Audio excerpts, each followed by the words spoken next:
¿Qué tal? Buenos días, bienvenidos a República. En este viernes 8 de noviembre les saluda Wendy Monterrosa. Esta mañana vamos a dar una mirada a lo que está ocurriendo en América Latina, pero en concreto a la crisis política y social desatada en algunos países.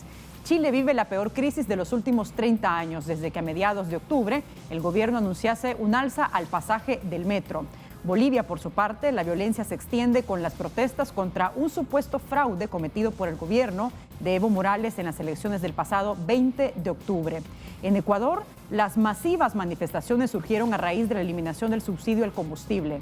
Ante estos escenarios es importante preguntarse qué sucede en nuestro continente, qué hay detrás de estos fenómenos, ¿se debe a causas estructurales? Hay problemas que persisten en la mayoría de países de América Latina, por ejemplo, desigualdad, bajo crecimiento económico, falta de políticas públicas inclusivas y corrupción. Y como consecuencia, pues una pérdida de confianza de la población en la política y en el mismo Estado. El Salvador no se escapa de estos problemas no resueltos como la baja generación de empleo, pobreza, desigualdad, entre otros. De estos temas hablaremos esta mañana en República. Comenzamos.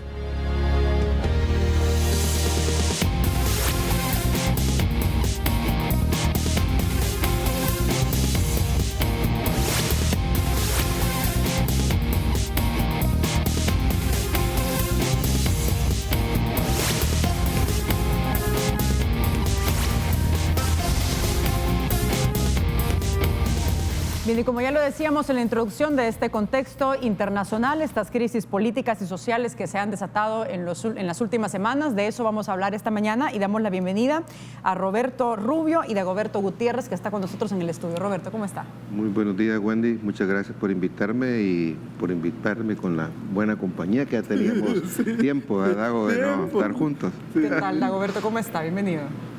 Mucho gusto y un abrazo para todos y para todas. A ver, para poner en contexto, me gustaría que iniciáramos con una nota de introducción sobre lo que está pasando en Chile. Vamos a ver. Tanques en las calles y cerca de 10.000 soldados desplegados en la capital y en instalaciones estratégicas. No se veía el ejército desde el fin de la dictadura de Augusto Pinochet y su presencia aumenta el malestar de los manifestantes que lo rechazan con caceroladas. Por segundo día se han repetido en Santiago de Chile los disturbios con enfrentamientos con la policía, incendios, saqueos y destrozos en las estaciones, y se han extendido a otras regiones del país. El estado de emergencia en 5 regiones del país: la región metropolitana, la región de Valparaíso, del Biobío, de Coquimbo y de O'Higgins. Y es también por esa razón que hemos invocado la Ley de Seguridad del Estado. No contra los ciudadanos, no contra los que legítimamente se manifiestan porque están en su derecho. Y además, yo comprendo y comparto sus preocupaciones.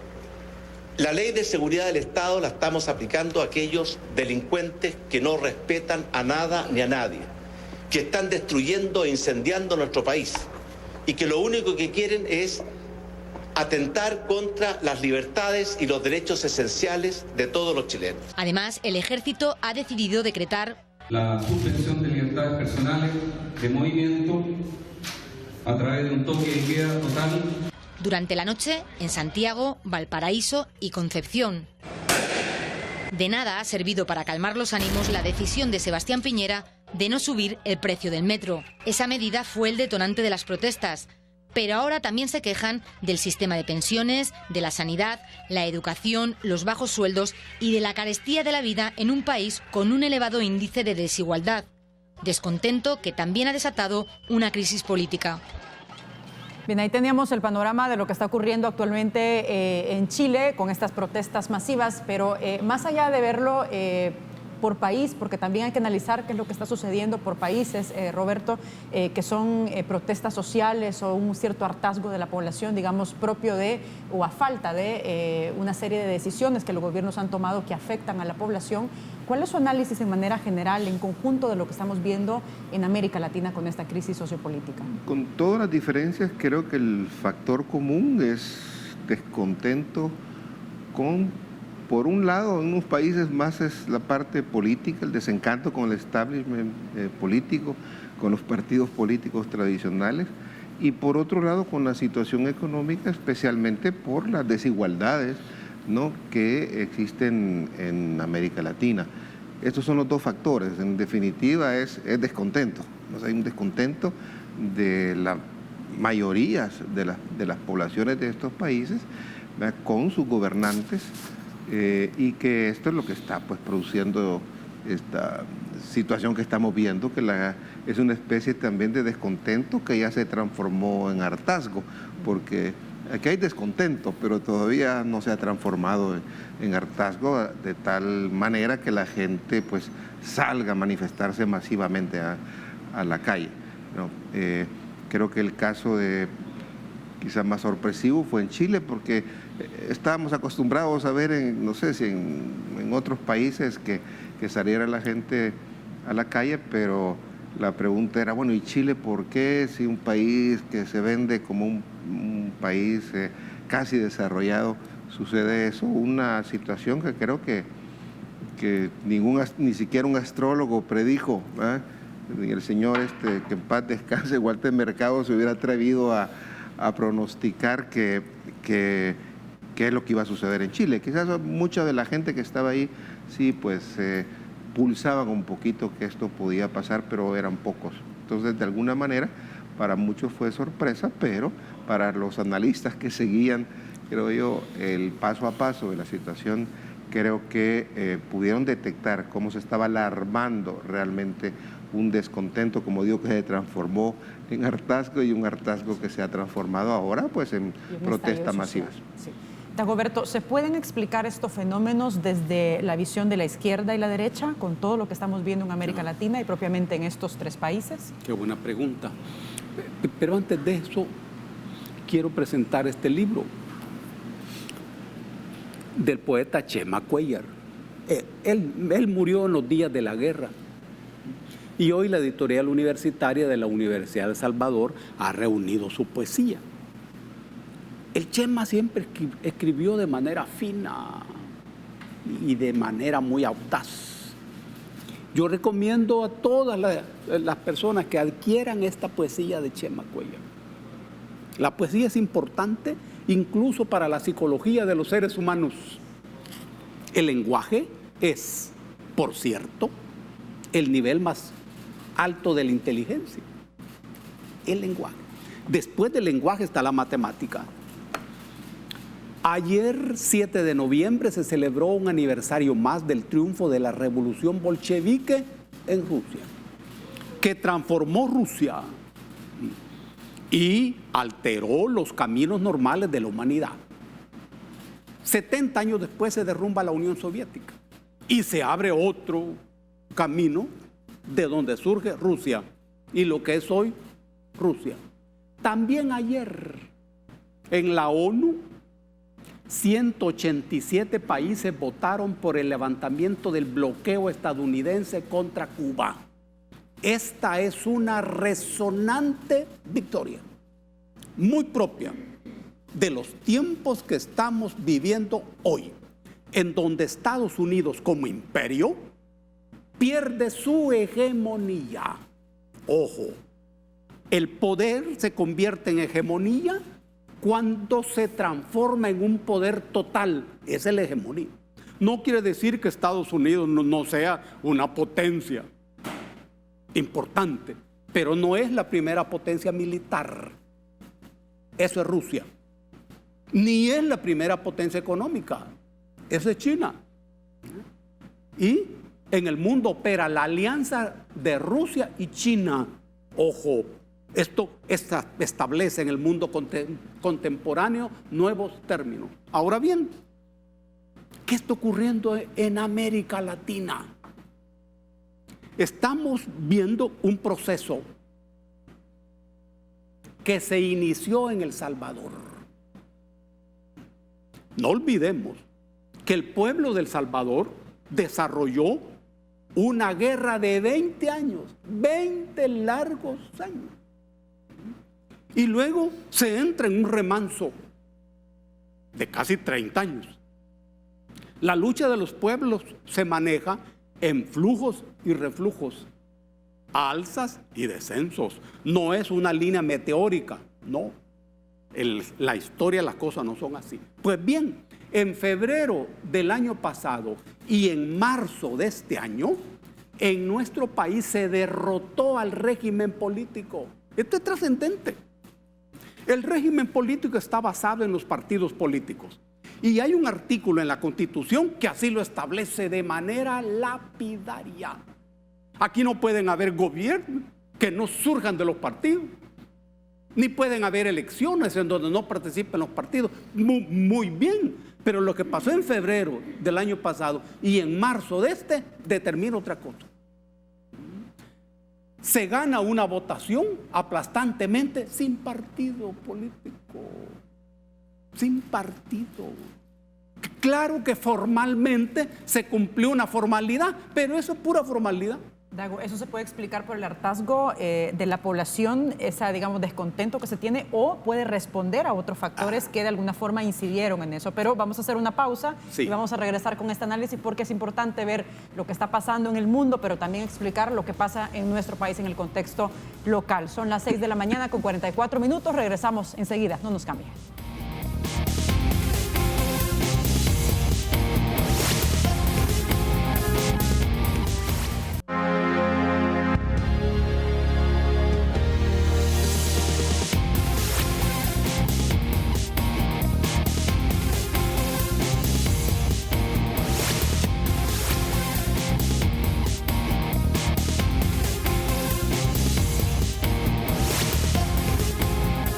Bien, estamos de regreso esta mañana haciendo un análisis, una valoración sobre el estallido social que se ha estado observando en América Latina y sobre todo en algunos países como Chile, Ecuador y Bolivia. Está con nosotros en el estudio Roberto Rubio y Dagoberto Gutiérrez. Como ya lo decíamos en la primera parte, lo que está ocurriendo en Chile, en Ecuador también se ha desatado una situación similar que tiene que ver con medidas económicas, esta eliminación del subsidio al transporte que el gobierno estableció, pero en Ecuador también la eliminación al subsidio a los combustibles desencadenó esta serie de protestas por un acuerdo que el gobierno estableció con el Fondo Monetario Internacional para establecer políticas de austeridad y hacer recortes en este tipo de programas. Pero me gustaría que para tener un mayor contexto viéramos una nota internacional sobre lo que está ocurriendo en Ecuador.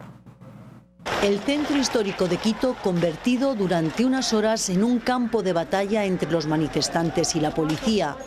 Detrás, los recortes económicos aprobados por el gobierno de Lenín Moreno esta semana. Uno de los más importantes, la eliminación de los subsidios en los combustibles, lo que ha llevado a los transportistas a bloquear carreteras y declararse en huelga. Nosotros hemos agotado el mecanismo de diálogo. Venimos dialogando desde hace muchísimo tiempo. Diálogo que no ha dado resultados. El gobierno ecuatoriano, endeudado en millones de dólares con varios organismos internacionales, ha puesto en marcha una reducción del gasto público que conlleva, además de quitar ayudas a los combustibles, despidos, reducción de salarios y de días de vacaciones. Por eso a los transportistas se han unido estudiantes, sindicatos y funcionarios. El pueblo está sumido en la miseria y un pueblo con hambre es un pueblo guiado hacia la lucha. Las protestas han acabado por el momento con casi 300 detenidos, la mayoría en Guayaquil, la capital económica de Ecuador. También hay 28 policías heridos. El estado de excepción que prohíbe, entre otras cosas, las manifestaciones, estará vigente en principio durante 60 días. Bien, y para abonar a este análisis de lo que está ocurriendo en América Latina, damos la bienvenida vía Skype al señor Mauricio Díaz Dávila. Él es ex embajador de Nicaragua, presidente también de la Comisión de Relaciones Internacionales del Partido Ciudadanos por la Libertad de Nicaragua. Señor Mauricio, buenos días. Gracias por recibir este enlace. Buenos días a ustedes. Gracias por invitarme. Ante lo que estamos nosotros observando con esta crisis sociopolítica que se ha desatado, en la que está sumida buena parte de América Latina y donde se agudiza, por ejemplo, en países como Chile, Ecuador, Bolivia y otros países también que tienen problemas más o menos similares, pero en estos digamos que hay una situación más crítica. ¿Cuál es su valoración sobre lo que ha detonado esta explosión social y política?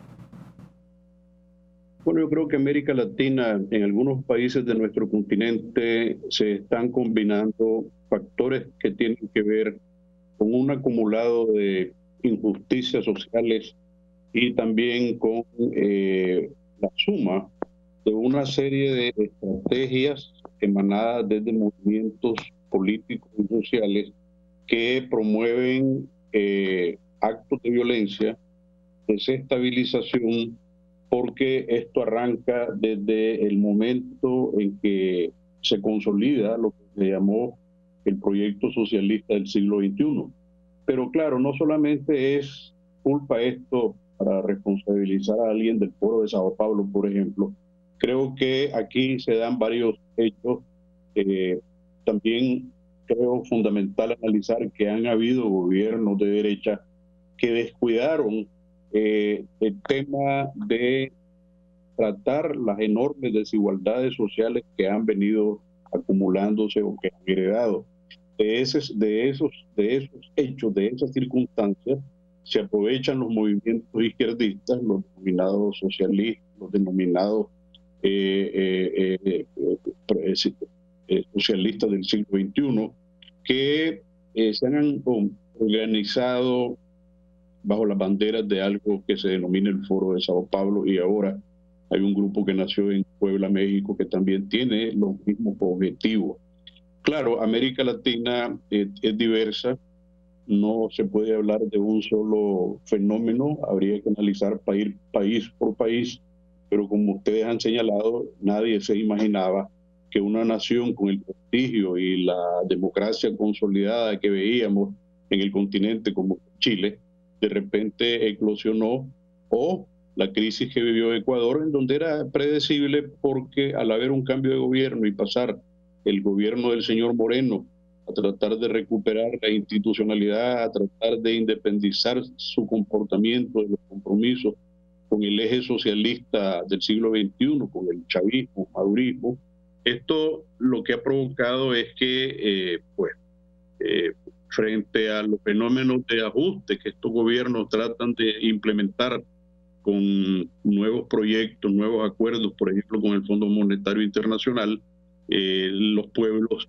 se rebelan, tentados también desde las izquierdas en el continente, ¿verdad? Chile, primero Perú, crisis de poderes en Perú entre Congreso y Ejecutivo, que lo lograron resolver, pero también da cuenta de otra cosa que no quiero dejar pasar. Creo que la OEA, por ejemplo, está pasando una tremenda crisis. Que, el primer ejemplo, lo más importante, es que América Latina está viviendo una enorme crisis de institucionalidad en diversos países. Los grandes objetivos para los cuales nació la OEA, que era después de la Segunda Guerra Mundial convertirse en un organismo que promoviera la democracia, la paz, el desarrollo económico, la libertad, se han visto afectados por el nacimiento de ese proyecto inspirado en la doctrina de alemán Hans Dietrich Stephan, que creó, que diseñó esta idea de un modelo socialista del siglo XXI, que también ha demostrado que lo que logró, por lo menos en el caso de Nicaragua, no es un régimen socialista, sino retrotraernos al siglo XIX y al siglo XX, porque aquí se ha instalado una dictadura igual o peor que la de los Somoza. Pues entonces, ¿de qué ha servido tanta alaraca, tanto discurso, tanto recursos, tantos millones de recursos petroleros venezolanos, por ejemplo? No ha servido para que nuestro país supere los niveles de pobreza, que parece estar condenado a vivir así, y estamos compitiendo hoy por hoy con Haití. Somos el segundo país más pobre del continente, y aquí la situación parece que no tiene una solución en el corto plazo. Y ahí juega, repito, un rol importante lo que pueda hacer o lo que trate de hacer la Organización de los Estados Americanos, que parece que está consumida en sus propias contradicciones, ¿verdad? Los 34 estados están pasando también una gran prueba para enfrentar este tipo de fenómenos. Hablando propiamente de lo que también ocurre en Nicaragua, para entender un poco la situación luego de las protestas y represión del año pasado, que dejaron decenas de muertos con acciones represivas, parece que lo que pasa actualmente en Nicaragua ha desaparecido, digamos, del foco mediático, pero me gustaría saber su valoración, cómo está Nicaragua hoy, cómo está en términos de estabilidad y de gobernabilidad. Mire, a nosotros nos preocupa que el foco de la atención se esté perdiendo efectivamente, y pareciera una estrategia de desviar la atención creando nuevos focos de conflicto en otras regiones. Pues, ¿verdad? Yo nunca había visto, tenía años de no ver movimientos sociales en las calles de Ciudad Panamá, y la semana pasada o antepasada vi violencia en el centro de Panamá. Entonces pareciera que hay una estrategia encaminada a, entre comillas, prender la pradera, pues a incendiar el continente. Otra vez el fantasma del comunismo ahora recorriendo nuestro continente en América Latina. Quiere decir esto que hay un objetivo, que es mantener a nuestros países en esta situación, y en el caso particular de Nicaragua tememos que el estilo, la consolidación del autoritarismo se convierta en una norma, ¿verdad? Porque hasta el día de hoy el gobierno de Ortega y su señora ha desafiado al mundo entero, a la comunidad democrática internacional, ha puesto en jaque a las organizaciones de más prestigio del sistema de Naciones Unidas, al Alto Comisionado de Derechos Humanos, a la Comisión Interamericana de Derechos Humanos. El caso de Nicaragua llegó hasta la puerta del Consejo de Seguridad y no pasó, porque ahí fue vetado, obviamente, por los aliados de este régimen, en este caso China, Rusia. Entonces, ¿cómo estamos al día de hoy viendo que nuestro país va caminando hacia la consolidación de un modelo muy parecido al cubano? Pues, ¿verdad? El país está en manos fundamentalmente de la policía. Estamos viviendo una especie de estado de excepción o de sitio fáctico, no declarado, pero los derechos individuales siguen conculcados día a día. Vemos más problemas que tienen que ver con violación sistemática, graves hechos de violencia, eliminación de personas, muertos, etcétera. Y alertamos en el sentido de que no debe convertirse esto en un patrón en América Latina. Señor Mauricio Díaz Dávila, muchas gracias por su tiempo y por su análisis también sobre lo que está ocurriendo en América Latina. Pase buen día. Gracias a ustedes, muy amables. Vamos a hacer una pausa, pero vamos a regresar con este análisis de lo que se ha dicho pues, en este espacio. Regresamos en breve, no nos cambien.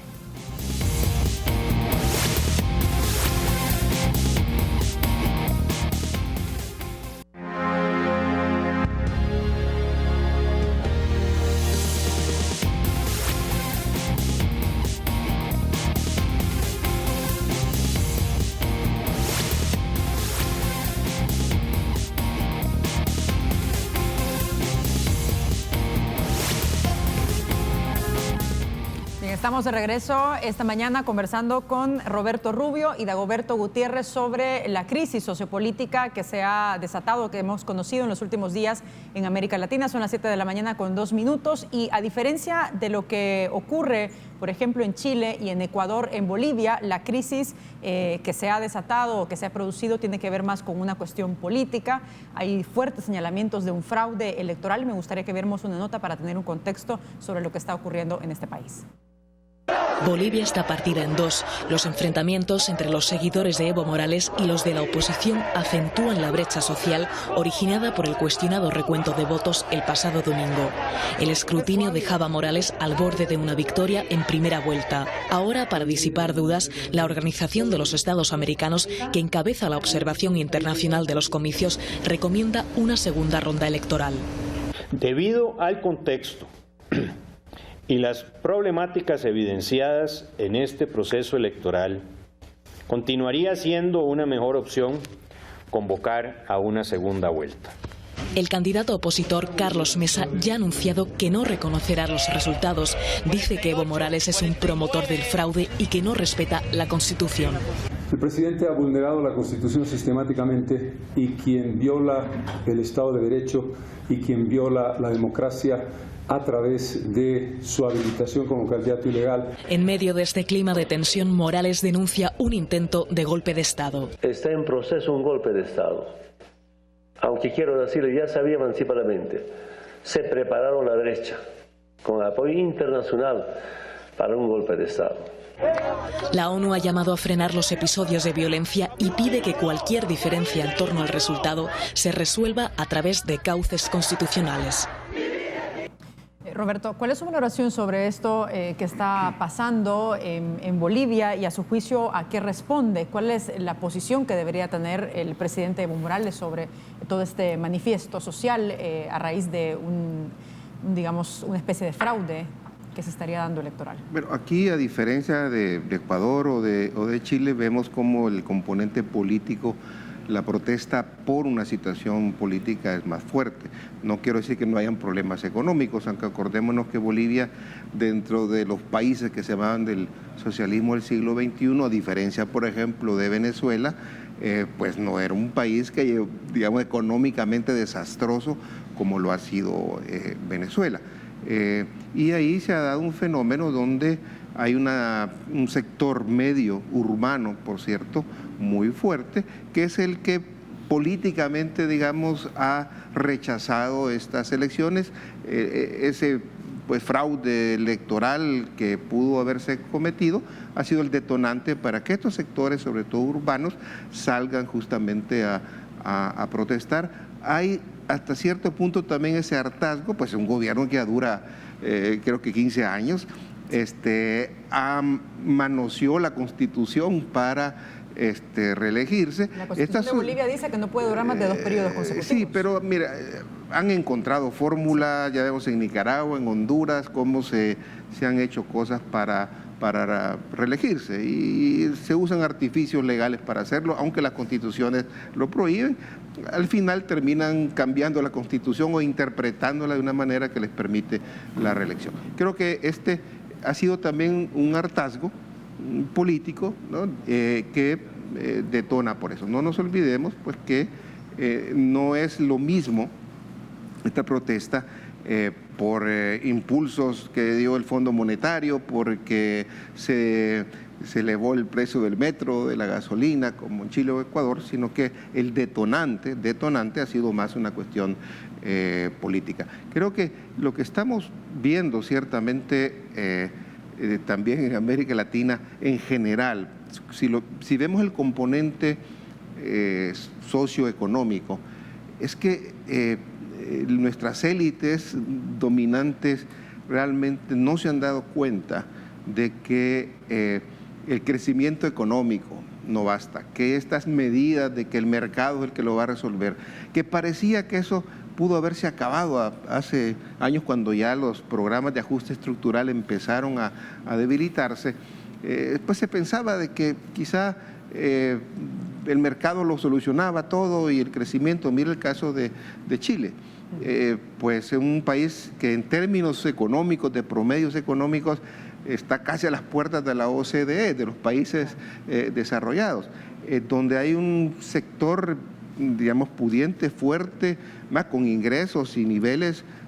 Los ricos de Chile pues viven como los ricos de Suecia, etcétera, pero los pobres viven como los pobres de América Latina. Yo me recuerdo que en el año 95, la FUNDE, escribimos nuestro primer libro con un compañero español que se llamaba Crecimiento Estéril o Desarrollo.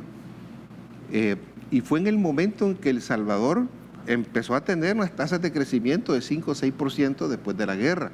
En ese momento dijimos, mire, este es un crecimiento estéril, no es desarrollo, porque el reto es transformar el crecimiento en desarrollo. El desarrollo es tomar en cuenta la pobreza en serio, tomar en cuenta las desigualdades que el crecimiento económico produce, tomar en cuenta que ese crecimiento no atente contra el medio ambiente, resolver los problemas de salud, de educación, etcétera, que tiene la gente pobre. ¿Crecimiento más inclusivo sería? Sí, es que ese es el problema. Son crecimientos con una filosofía donde muchas personas de las élites te dicen, no, es que yo genero empleo, es que yo, digamos, si yo invierto va a haber más empleo, y creen que eso es suficiente. No lo es. Es decir, si realmente no se dan cuenta de que la desigualdad produce violencia, la desigualdad produce un descontento que tarde o temprano se va a manifestar en las calles. Aquí no hemos entendido, y quiero traer el ejemplo de estos países de América Latina acá. Es cierto que no tenemos ya las tasas de crecimiento de antes, pero seguimos casi con la misma filosofía. no hemos creado un sistema de protección social. Aquí las pensiones es un problema serio que vamos a vivir. Estamos aguantando bastante, lo hablábamos pues fuera de cámaras con Dago, es decir, aquí pareciera que no hay movilización y no se mueve, pero mira, no hay que apostarle a que eso va a estar siempre así de tranquilo. Si no resolvemos todos estos problemas rezagados que se van acumulando, tarde o temprano esas cosas van a venir. ¿Puede suceder aquí lo que estamos viendo en Chile, por ejemplo? No lo sé.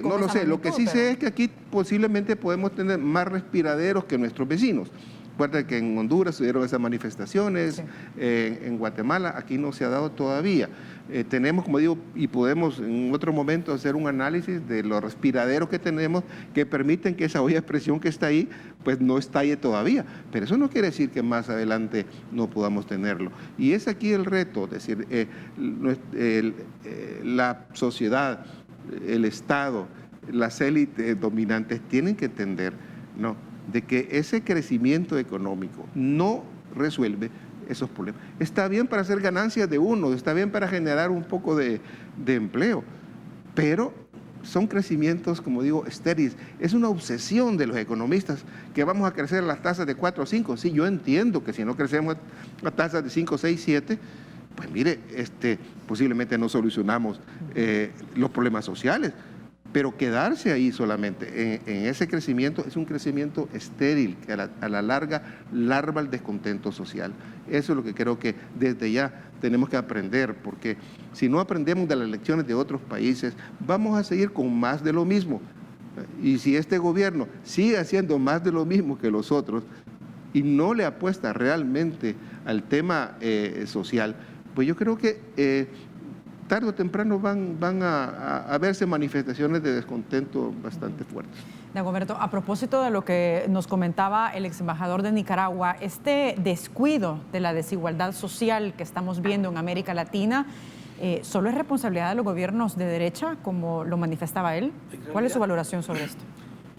Es que en realidad no es un descuido, no.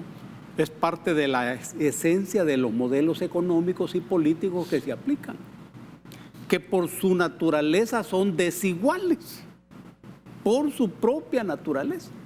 Y este modelo aplicado en América Latina determina una serie de características estructurales de los acontecimientos que se están desarrollando. Veámoslos. 1.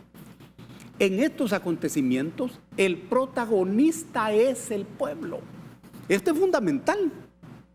No se trata de partidos políticos, en absoluto.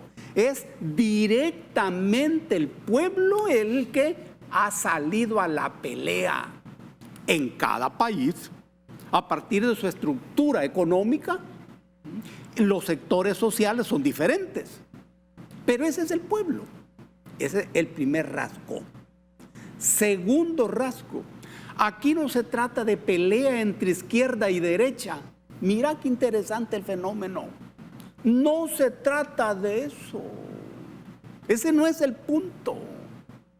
Sino que es el pueblo desbordado, superado por la crisis social.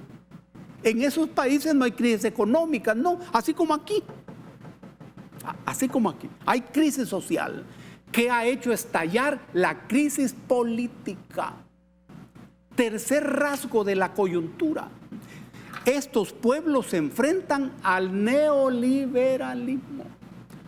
Porque el problema es que los sectores dominantes no tienen en su cabeza una salida diferente al neoliberalismo. Es decir, al control absoluto del mercado sobre la vida de la sociedad y a la reducción del Estado a un pequeño y mínimo papel de un árbitro allá lejano.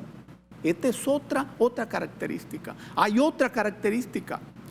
No se trata del retorno de gobiernos progresistas en cada uno de estos países. No se trata de eso. No se trata de que en Ecuador va a regresar el presidente Correa.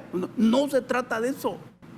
Mira qué interesante. Se trata de la búsqueda de los pueblos en lucha de nuevas respuestas a esa angustiosa situación. Y que va más allá de las ideologías, como plantea usted. Claro.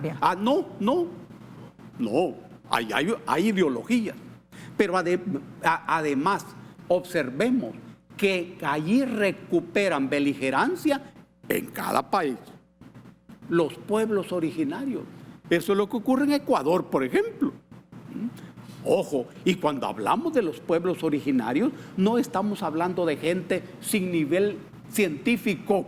No estamos hablando de gente sin cabeza política. Tampoco. Y no estamos hablando de gente que es de izquierda. No. Ahí hay otra cosa. Esas son las características. Aquí hay una derrota de la política del imperio estadounidense en todo esto.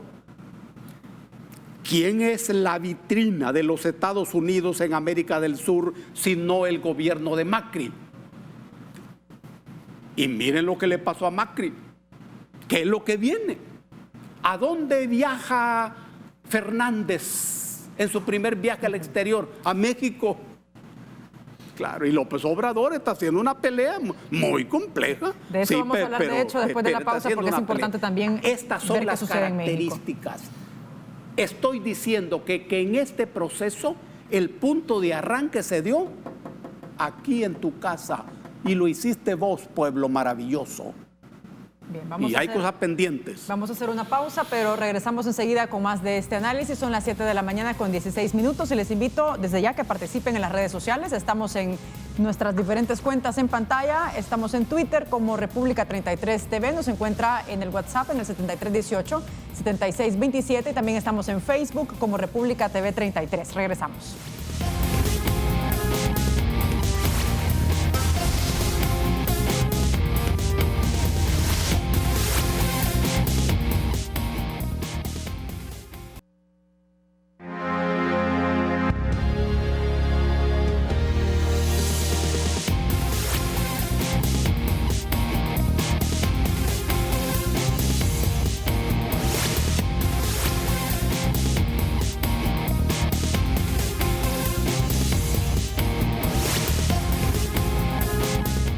Bien, estamos de regreso esta mañana conversando con Dagoberto Gutiérrez y Roberto Rubio sobre lo que está pasando en América Latina con estas protestas sociales masivas que vemos en Chile, en Ecuador, en Bolivia, descontento, hartazgo de la población sobre temas políticos y también económicos, a juicio de algunas medidas que se han implementado que no responden a las necesidades de la población en general.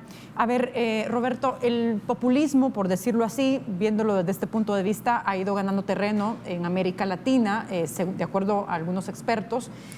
¿A qué constituyen estos fenómenos realmente? Son producto en buena parte del cansancio justamente con el sistema político predominante, que ante el fracaso de este sistema de resolverle los problemas a la gente, rápidamente se encantan con alguien que les vende espejitos, que les dice cosas que quieren escuchar, aunque sea irresponsablemente. Y este es un fenómeno que no solo se está dando en América Latina, lo hemos visto en Italia, los mismos Estados Unidos, en Francia de alguna manera, han aparecido, digamos, muchos de estos populistas en Europa vinculados al tema migratorio, con el rechazo, digamos, a la migración, se montan en eso y aparecen como redentores, pero en el fondo la causa es que todos estos esquemas políticos que existen en el mundo y en América Latina particularmente, pues de alguna manera son respuestas a esa incapacidad. Acuérdate que también surgieron, digamos, en América Latina tiene historia también de caudillos y de populistas, que es prácticamente lo mismo. Chávez surge justamente de una situación política donde el partido del COPEI y el otro, creo que el AD, Igual hicieron corrupción, no resolvieron los problemas de un país que tenía todo el petróleo, porque el tema del petróleo en Venezuela como que ha sido su condena, porque igual lo tuvieron estos partidos, tuvieron en sus manos esa riqueza y no bajó esa riqueza a la gente.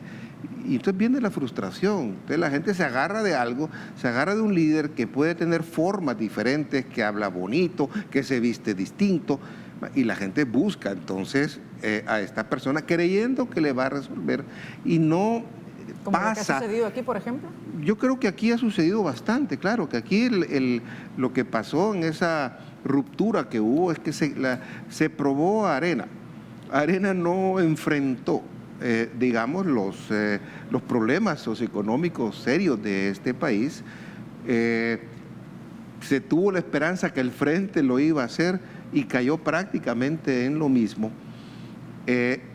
Y la gente dice, bueno, ya probamos el cambio, ya probamos la alternancia con este sistema y no ha pasado, pues vamos a buscar otro, aunque sea de formas y que no tenga contenido, pero por lo menos voy a probar con este otro. Que me está ofreciendo que este sí me va a salvar. Después viene la realidad se impone, tarde o temprano la realidad alcanza al populista, cuando la gente se da cuenta de que eran bastantes burbujas las que vienen ahí y que la realidad sigue sin agua, sigue sin transportarse adecuadamente, sigue sin empleo. Tarde o temprano los populistas acaban. Lo que pasa es que a veces acaban con la democracia. Ese es el problema del populismo, que tienen una concentración de poder justamente porque, digamos, los esquemas anteriores no han funcionado. La población le da bastante poder a estos sectores y cuando están ya con esa concentración de poder, se vuelan, digamos, las instituciones, se vuelan la democracia y después vienen las consecuencias, se pagan esas consecuencias. Y son ciclos a veces de caudillos que aparecen. Este es un fenómeno que, por ejemplo, en Europa también no es que sea lineal, porque hay retrocesos. En Italia ese populismo ha retrocedido, en Austria ha retrocedido, y tendrá su tiempo. Y creo que eso va a seguir sucediendo. Pero también muchos populismos van a ir fracasando. Son aves pasajeras, pero que hacen mucho daño en un periodo determinado. Don Roberto, usted en su planteamiento también analizaba, de acuerdo a lo que está sucediendo, un mensaje fuerte hacia Estados Unidos. Aquí me surge la pregunta, por ejemplo, ¿cómo se interpreta, cómo se analiza la posición que, de acuerdo a algunos expertos que tiene México y tienen los países del Triángulo Norte con Estados Unidos, es una posición débil, es una posición timorata o hasta una posición servil con el gobierno de Estados Unidos, de acuerdo a lo que estamos observando, por ejemplo, en términos o en temas de migración? Estados Unidos está en el ojo del huracán. Es natural en la historia. Los imperios nacen, se desarrollan y caen. Esto es natural. Así pasó con Persia. Así pasó con Roma, que fue el imperio más poderoso y con más talento. Roma. El imperio estadounidense tiene poco talento. Por eso ha durado muy poco. La mayor derrota de ese imperio es lo que ocurre en Chile. En Chile ellos organizaron el golpe de Estado contra Pinochet en 1973. Exitoso. Y allí se instala la lógica del neoliberalismo. Después la Thatcher en Inglaterra. Era Reagan el presidente de los Estados Unidos y eso avanzó. Todo bien. En 1980, 7 años después, se aprobó esta constitución, que es la constitución actual de Chile. El pueblo chileno ha entendido la diferencia entre el dictador y la dictadura. El dictador se murió y la dictadura quedó en pie. Es que así ocurre. Así nos pasó a nosotros en 1944. Se fue Martínez, pero la dictadura quedó en pie. Y quien lo sucedió fue Andrés Ignacio Menéndez, que era su ministro de Defensa. Después vino Min Aguirre Salinas, hasta 1948, que se dio el golpe de Estado de los mayores con Óscar Osorio, que se inicia otro proceso que genera la Constitución de 1950. Miren, esta Constitución de Chile es monstruosa. Bueno, aquí está la dictadura y estalla ese proceso chileno. La gente se dio cuenta de eso. ¿Cuántas veces aquí en El Salvador se presentó a Chile como el modelo para resolver todo? Todo. Incluyendo las pensiones también. El tema de las pensiones. ¿Quién era la escuela? Chile. El tema de la salud. ¿Quién era la escuela? Chile. El tema de la democracia. Chile. El tema, bueno, todo Chile. Y ocurre que eso se ha derrumbado sangrientamente. Eran mentiras. Los que decían eso no ignoraban esto. No, no. Le estaban mintiendo al pueblo salvadoreño.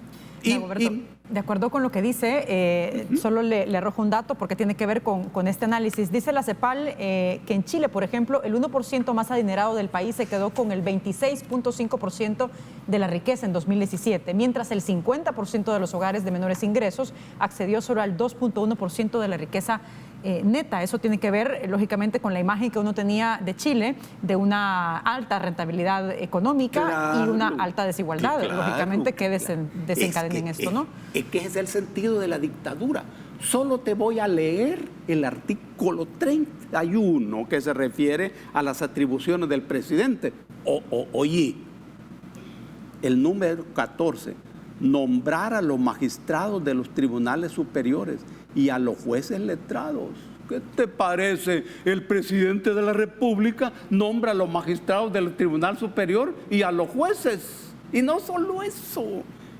Él participa en el proceso de formación de la ley. Él convoca plebiscitos. Él declara los estados de excepción. Por lo menos aquí no es así, ¿verdad? Es la Asamblea Legislativa y ahí hay más chance de discutir. No, aquí está la dictadura. Por eso es que hoy, ¿qué ocurre en Chile? ¿Son los partidos políticos los que están a la cabeza de eso? No, hombre, son los muchachos, las muchachas, estudiantes, que hoy todo ese pueblo chileno exige asamblea constituyente, porque ya entendieron que el tema es desmontar a la dictadura. Y si querés desmontar a la dictadura, debes enterrar esta oprobiosa constitución. Y Chile es la vitrina de ellos, como lo era Macri en Argentina. Entonces, y mira Piñera, primero dijo que había guerra. Incluso el general que estaba a la par de él dijo, yo no estoy en guerra con nadie. Él, sí, pero es que Piñera es la burguesía. Y luego hizo concesiones en un segundo momento. Hoy está apretando. Las víctimas hoy, según Piñera, son los carabineros y es el ejército.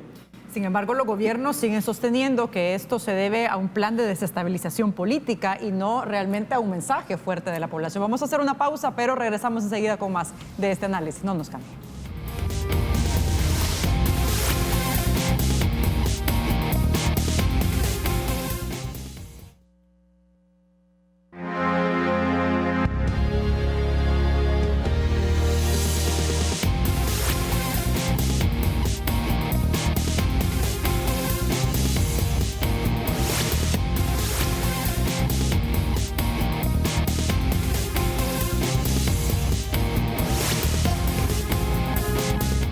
Bien, estamos de regreso esta mañana haciendo un análisis de lo que está ocurriendo en América Latina y también lo que pasa también en nuestro país, cómo se entienden, cómo se explican estos fenómenos sociales y que son problemas similares que han persistido en el tiempo, donde las personas, la población, pues llega a una especie de hartazgo social cuando los gobiernos de turno no resuelven los principales problemas que tiene la ciudadanía. Son las 7 de la mañana con 35 minutos en el estudio, Roberto Rubio y Dagoberto Gutiérrez. Roberto, Pero desde una perspectiva económica, de acuerdo a lo que estamos observando, por ejemplo, sobre todo en Chile y en Ecuador, con el tema económico, ¿por qué los gobiernos o por qué buena parte de los gobiernos toman medidas de reformas económicas cuando ya la economía está deteriorada? ¿Por qué llegan a ese punto? Por la presión social, porque llega un momento en que llegan tarde con la reforma, que es lo que le ha pasado ahora a Chile con Piñera, que anuncia pues que va a mejorar 20% las pensiones y otras medidas, pero ya no, eso ya estalló. Ya el daño social ya está. Correcto. Ahí lo que tienen que ver es que esto obviamente se enrute una reforma social, económica, política, que es lo que necesita Chile. A veces los malos momentos pueden dar buenos resultados, es decir, a veces las crisis se pueden transformar y pueden ayudar a salir adelante y dar saltos hacia adelante. Ojalá que eso suceda en Chile. Pero lo que estamos viendo es que las élites les ha faltado visión. Han conducido con luces bajas y vuelven a repetir los mismos problemas. Si es que es reiterado, es decir, que cuando le va bien a las economías y se ponen contentos, pero no se dan cuenta, como dicen, a la economía le va bien, pero a la gente le va mal. Hay una separación entre lo que es el crecimiento económico de las necesidades de la gente.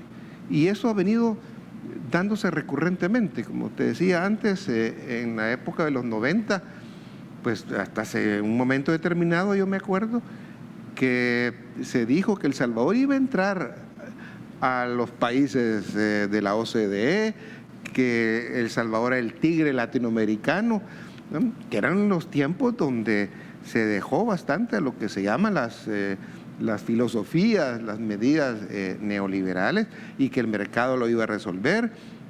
Y nos encantamos con ese crecimiento y empezó el boom de la construcción en aquel tiempo y empezaron a prosperar las exportaciones. Y lo mismo sucedió en otros países, pero son ciclos que de repente, como ahora, es curioso, América Latina vivió un ciclo hace unos cuantos años de alza de las materias primas. Ahora tenemos un periodo que son materias primas bajas y Chile, aunque se diga que es una economía desarrollada y todo, pero todavía reside su economía bastante en la venta, en la exportación de materias primas, del vino, de las frutas, del salmón. Y cuando bajan entonces esos beneficios, es que empieza a convulsionarse, porque ¿a quién le toca o a quién se le aprieta primero el zapato cuando se dan estas crisis? A los sectores más desfavorecidos. Y llega un momento, mira, sobre todo porque los estudiantes también están en esto. Aquí en El Salvador no sé cuántas universidades hay y salen miles. Y dime cuánta gente encuentra trabajo. Gente que llega a mi oficina a decirme, mire, yo soy ingeniero agrónomo, soy ingeniero en sistema, pero si quiere soy jardinero. Porque sale una cantidad de gente al mercado, estudiantes, y no encuentran trabajo. Y si ahora, para colmo de males, no va a encontrar salida muchos para irse del país, pues ¿qué futuro le espera a los estudiantes? Muchos incluso, que es lo que está pasando también en Estados Unidos y pasó en Chile, la educación a veces es cara y resulta que se endeudan y al endeudarse salen ya después al mercado laboral y no encuentran trabajo y tienen que pagar la deuda. O sea, estas son situaciones, como digo, que violentan. Uno no se da cuenta. Yo no sabía, por ejemplo, una cosa, ¿cómo no va a chocar? Que en Chile los diputados parece que ganan entre 15,000 o el presidente del Senado o del Congreso chileno gana $30,000. Es que es ofensivo. Si nuestras élites no se dan cuenta que después se quejan, se amurallan, se encierran, pero como dice Dago, todos los imperios también van cayendo, hasta uno no puede aislarse y construirse sus muros. Tarde o temprano el descontento va a derribar esos muros. Es mejor entonces hacer las cosas a tiempo, prevenir antes que lamentar, y realmente hacer profundas reformas económicas, sociales, cueste lo que tenga que costar, pero hay que hacerlo. Dagoberto, ¿qué lecciones puede aprender El Salvador de esta convulsión social que estamos observando en América Latina? Y si el país propiamente como sociedad salvadoreña, de acuerdo a las características y el perfil que tiene la población, ¿qué tiene que pasar aquí en este país para que de alguna forma despierte ese malestar social o ese empoderamiento de la sociedad? Antes de responder esa pregunta que es maravillosa, les voy a leer esta joya de la Constitución de Chile. Es el artículo 75. Dice, en cuanto al nombramiento de los jueces, la ley se ajustará a los siguientes preceptos. Los ministros y fiscales de la Corte Suprema serán nombrados por el presidente de la República. Los ministros y fiscales de la Corte de Apelaciones serán nombrados por el presidente de la República. Los jueces letrados serán designados por el presidente de la República. ¿Vos te imaginás? El artículo 77 dice, los jueces permanecerán en sus cargos durante su buen comportamiento. ¿Y qué significa el buen comportamiento de un juez? Pinochet controlaba esto. Y hoy la dictadura controla todo esto. Contra esto se ha levantado el pueblo de Chile. ¿Cuántos años han pasado? No es la primera vez que se lucha contra esta Constitución, porque el procedimiento para reformar la Constitución es alambicado. Nosotros aquí no tenemos asamblea constituyente. Mira qué cosa más maravillosa. Aquí no existe eso. No existe. Y es que las nuevas constituciones aquí se han hecho a la sombra de los golpes de Estado. Ahí se arma. Y hay un proceso para la reforma, pero no para una nueva constitución. Ni aquí existe eso. Bueno, es que los pueblos aprenden de ellos mismos. El pueblo de El Salvador ha dado pasos gigantescos en su cabeza política. Al fin entendieron, así como los chilenos entendieron que Arena y el Frente no son diferentes. Parece simple, no lo es. Es que cuando terminó la guerra civil, hace más de 30 años, parte de los mandos guerrilleros negociaron con la oligarquía en secreto y allí se establecieron los términos reales para el fin de la guerra civil. Cuidado como vos andás creyendo que la guerra civil terminó con los acuerdos de paz. No, hombre. Terminó en esas negociaciones secretas donde se resolvió el motor de la guerra civil, que fue la exclusión política. Cuando los oligarcas dijeron, háganse alcaldes, háganse diputados, háganse ministros, háganse presidentes de la República, háganse cargo del gobierno y nosotros nos vamos a hacer cargo del Estado. Así dijeron. Te estoy contando una reunión donde yo estuve. Y se hizo la alianza.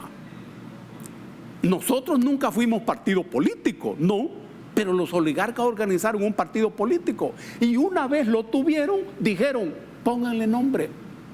Claro, se le puso FMLN, ¿verdad? Y la gente le costó entender que ese partido FMLN no tenía nada que ver con el FMLN guerrillero. Es que no es fácil, no es fácil. En otro programa vamos a explicar eso muy bien, pero la gente entendió eso, son lo mismo. Por eso es que... ¿Cuánto tiempo entonces? Más de 30 años. En febrero del año pasado y en marzo de este año le volaron la cabeza. Ahora, ¿y Bukele?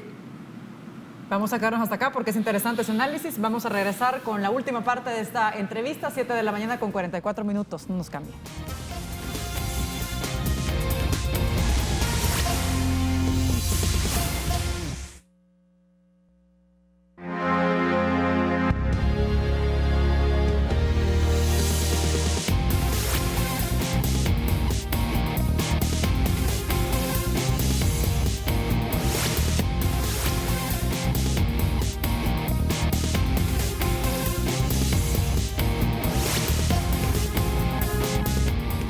Estamos de regreso esta mañana en la última parte de esta entrevista, conversando con Roberto Rubio y Dagoberto Gutiérrez sobre lo que está sucediendo en el panorama de América Latina, pero también es importante explicar las situaciones también locales.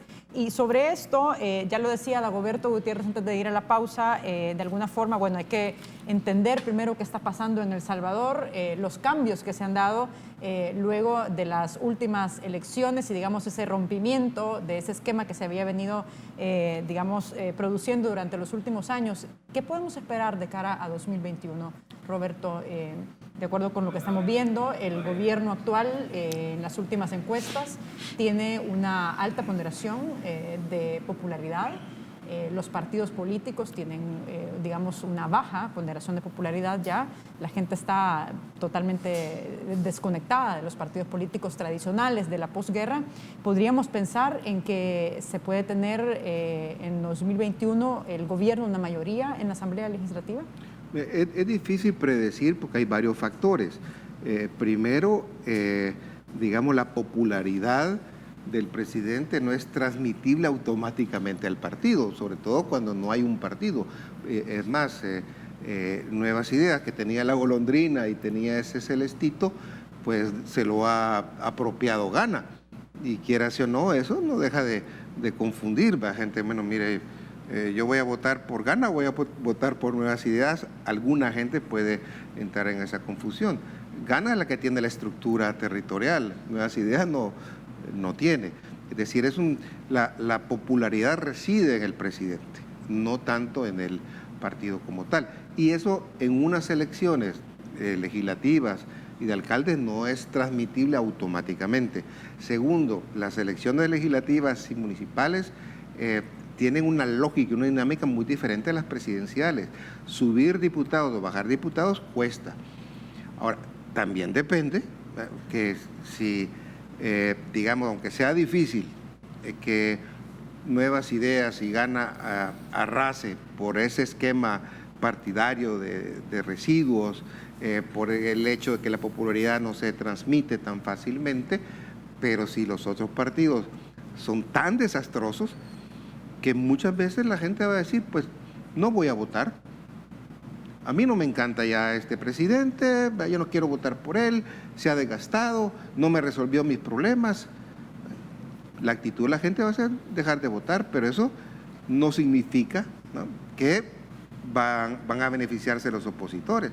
Quien se va a beneficiar es el mismo partido gobernante cuando la gente deja de votar. O sea que va, de alguna manera, puede arrasar. Sí, muchísima gente deja de votar por estos partidos y el votante de Gana o Nuevas Ideas, pues, se mantiene. ¿Qué puede pasar también? Depende de lo que suceda de aquí a un año en términos de la seguridad. Creo que ha sido como la parte que a mucha gente le ha mantenido el apoyo al presidente porque siente que han bajado los homicidios. No así las extorsiones, las desapariciones. Hay zonas donde mucha gente todavía siente que eso no es cierto, que puede ser más una cosa mediática que una cosa real. El tema de la seguridad, por lo menos por el momento, le está ayudando y es vendible. El problema que tiene es económico. Lo que ha prometido hacer con la situación fiscal del país, con la deuda que tiene el país, el panorama internacional económico por el momento es relativamente bueno, pero eso puede no ser tan bueno de aquí a unos meses. Sí. No vemos que la economía salvadoreña se esté reactivando. Por mucho que se diga que hay una inversión, estamos viendo signos incluso de que estos edificios, todo ese boom de la construcción está teniendo límite. Tú ves muchos edificios en la noche que son de apartamentos y más de la mitad están apagados, a menos que se vayan a cenar fuera. Pero el panorama económico no es tan fácil. Y si la gente, repito, con esto termino, siente que no le están resolviendo sus problemas, si tenemos el mismo problema de transportarnos todos los días, sea en buses o carros particulares, si sigue la inseguridad también en esos buses, si la gente no le llega el agua, si 100 miles de gente, 50, 60 mil personas que al año salen al mercado de trabajo y solamente la economía tiene capacidad para absorber entre 5 y 10 mil, si eso no empieza a cambiar, también, si esa realidad lo alcanza, va a llegar a las elecciones con bastante dificultad. En síntesis, no me atrevo a decir qué puede pasar porque hay muchos factores que pueden determinar si él puede tener mayoría o no. Lo que sí es cierto es que independientemente de que él sea Nayib Bukele o no, yo creo que a ningún país, a ningún gobierno, a ninguna sociedad le conviene tanta concentración de poder, ¿no? Porque teniendo el control de la Asamblea, van a elegir a 5 magistrados, sí, van a elegir al fiscal y se acabó el contrapeso institucional, ¿no? Y eso creo que no es sano. Dagoberto, sobre esto, ¿tiene el camino fácil el presidente Nayib Bukele para lograr mayoría simple en la Asamblea Legislativa en 2021? Me parece que conviene distinguir dos costos grandes. Uno, lo político y lo electoral. Y dos, la popularidad y lo popular. El fenómeno de febrero y del año pasado y marzo de este año es fundamentalmente político. Lo electoral es nada más la forma. Es político porque se derrotó al régimen político basado en los partidos políticos. Lo fundamental ahí no es el voto, no. Es político, además, porque el voto que levantó al actual gobierno es un voto negativo. Mirá la complejidad del fenómeno. La gente votó en contra de Arena y en contra del Frente, aun cuando no conocían suficientemente al presidente.